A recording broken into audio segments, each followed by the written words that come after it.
Hi, magandang araw. Ito nga pala si Boy, ang small engine mechanic dito sa New Zealand. For today's video, meron tayo ditong chainsaw.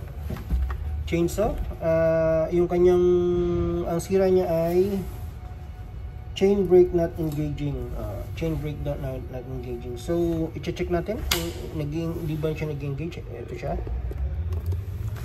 So, wala akong gloves. Nilimutan ko sa bahay. So, ito, free yan. Break off to, break off. So, nagana. Kunin ko ang gloves ko.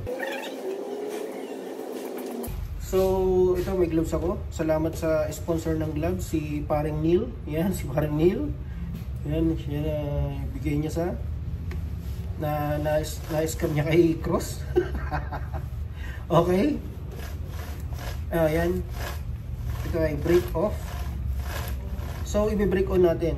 Yan lang yun. Yan. Break on yan. So, yun. Wala. Break off.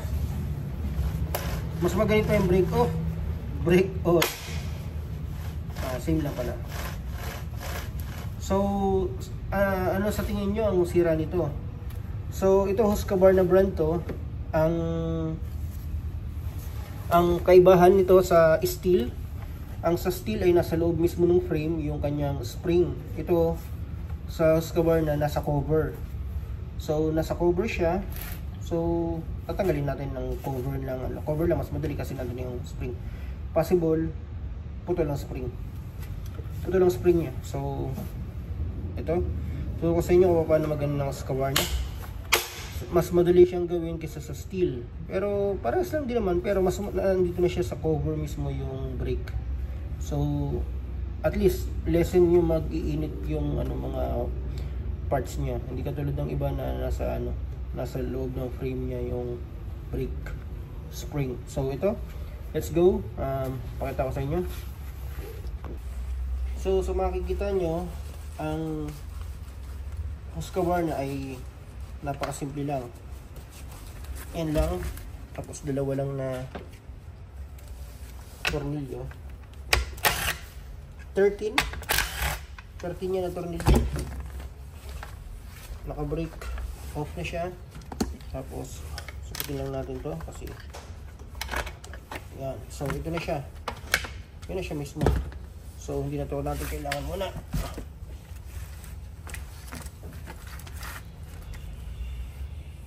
So itabi lang natin to.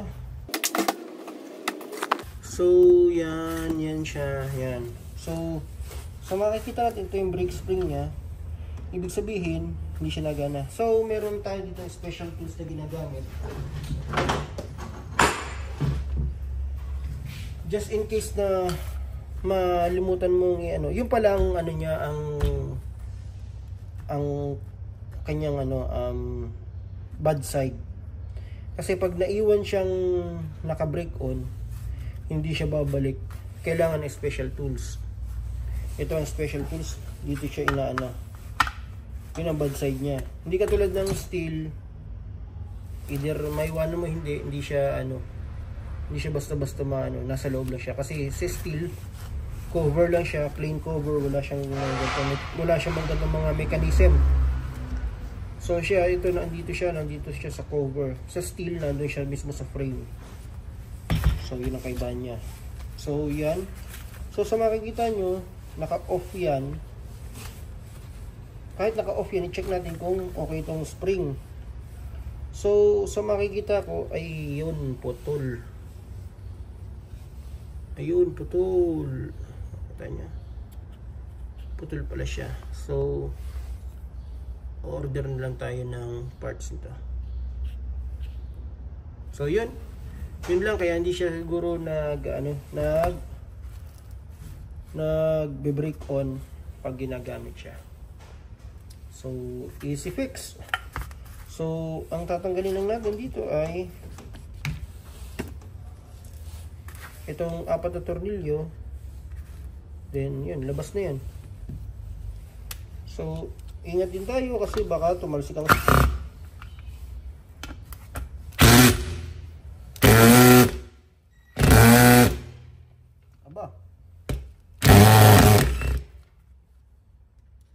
gumaganit yun ah.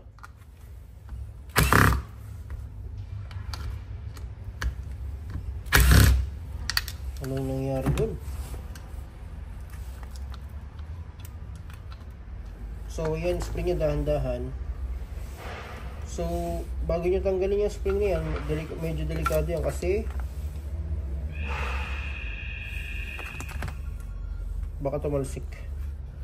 So putol naman siya na. Ayan ang putol niya. Ayan yung putol niya. Ayan yung putol niya. Putol siya. Ayan. So nakakabit siya dun sa spring. So tatanggalin nyo lang itong buo. Ito. Tapos yun. Okay na. So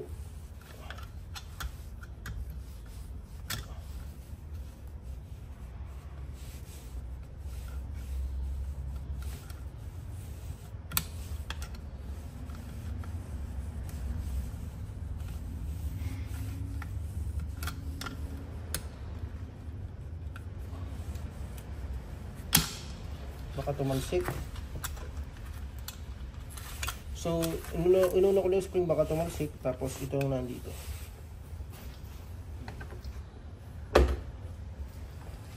So, ito tatanggalin na natin ito. Itong lock. Oops, tumalsik. Pagkatanggal ng lock, hugutin lang ito.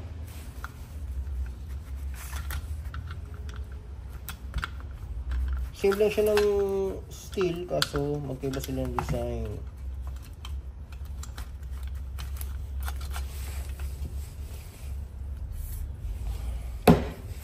I-lubricate natin.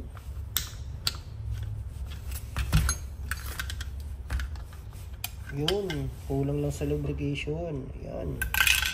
Yun ang kanyang spring. So ito nakakabit lang to. Nakasuot lang yun.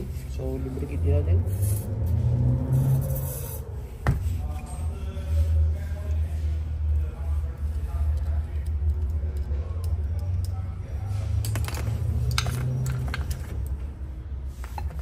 Meron pa siyang tornilyo. Yan, may tornilyo siya. So, tanggalin natin yung tornilyo.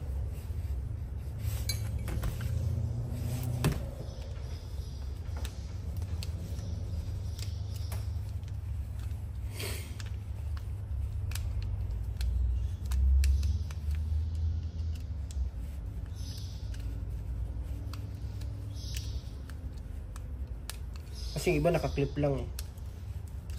Saktong-sakto lang talaga yung paggalaw. So ito pala nakatornilyo. Okay.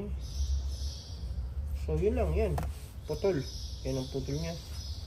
So order tayong pyesa para dito. Simple lang. So yun, pwede natin balik. Balik na lang natin itong mga to.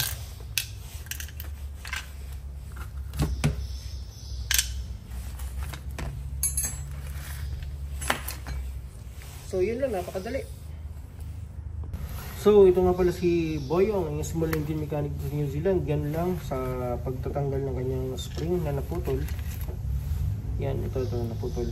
So order na lang ako ng pyesa. At sa susunod na vlog ko, siguro papakita ko sa inyo paano kabit. Kasi ganoon lang naman ikabit, madali lang naman. Okay. So shoutout nga pala kay Mama Noy. Yan, at sa anak niyan si Andrea. Shoutout kay Mother Dear, kay Tita Beth, kay Backup Friend, kay Shobe, kay Simsim, at sa jowa ko dito sa New Zealand. Yan. Okay? At shoutout din kay Boss Amo Manager CEO O'Neil sa kanyang sponsor sa liga ko. At shoutout din sa malaking sponsor sa akin, si The Garage. Yan. At shoutout kay Bro John. Yan. Shoutout sa inyo. Maraming salamat. So ito nga pala si Boyong, yung small engine mechanic sa New Zealand. Maraming salamat sa inyo. Peace out.